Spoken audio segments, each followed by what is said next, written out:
महाभारत में ऐसे कई योद्धा थे जो बेहद ही शक्तिशाली थे। ऐसे ही एक योद्धा थे पांडु पुत्र भीम। कहा जाता है कि भीम के अंदर 10,000 हाथियों का बल था।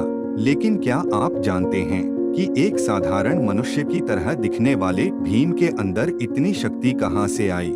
एक बार 10,000 हाथियों की शक्ति की बदौलत ही भीम ने नर्मदा नदी का प्रवाह रोक दिया था। भीम के अंदर इतनी शक्ति आने के पीछे एक रोचक किस्सा है।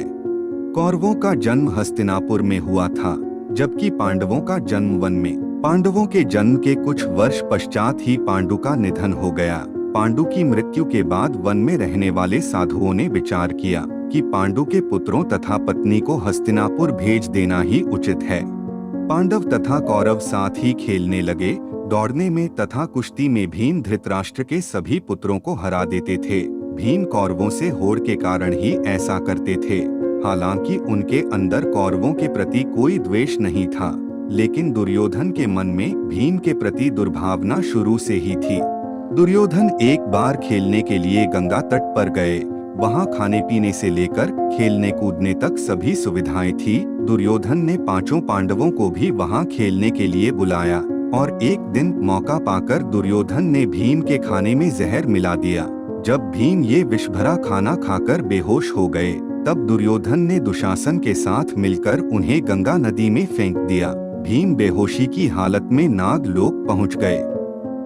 वहां सांपों ने भीम को खूब डसा, जिस कारण विष का असर कम हो गया और इसके बाद जब भीम को होश आया तो वो अपने आसपास भयंकर सांपों को देखकर उन्हें मारने लगे। सभी सांप डरकर नागराज वासुकी के पास गए और उन्हें पूरी बात बताई। सारी बातें जान लेने के बाद नागराज वासुकी आर्यक नाग के साथ खुद भीम के पास गए। वहां जाते ही आर्यक नाग ने भीम को पहचान लिया। दरअसल आर्यक नाग भीम के नाना थे। इसके बाद वो भीम को अपने साथ नागलोक ले गए। वहां आर्यक नाग ने नागराज वासुकी से भीम को उन कुंडों का रस पिलाने की आज्ञा मांगी जिसमें हजारों हाथियों का बल था। नागराज वासुकी ने इसकी आज्ञा दी और तब भीम 8 कुंडों का रस पीकर एक दिव्य बिस्तर पर सो गए। खेलकूद समाप्त होने पर सभी कौरव और पांडव भीम के बिना हस्तिनापुर के लिए रवाना हो गए। पांडवों ने सोचा कि भीम घर चले गए होंगे। जब सभी हस्तिनापुर पहुँचे तो युधिष्ठिर ने माता कुंती से भीम के बारे में पूछा।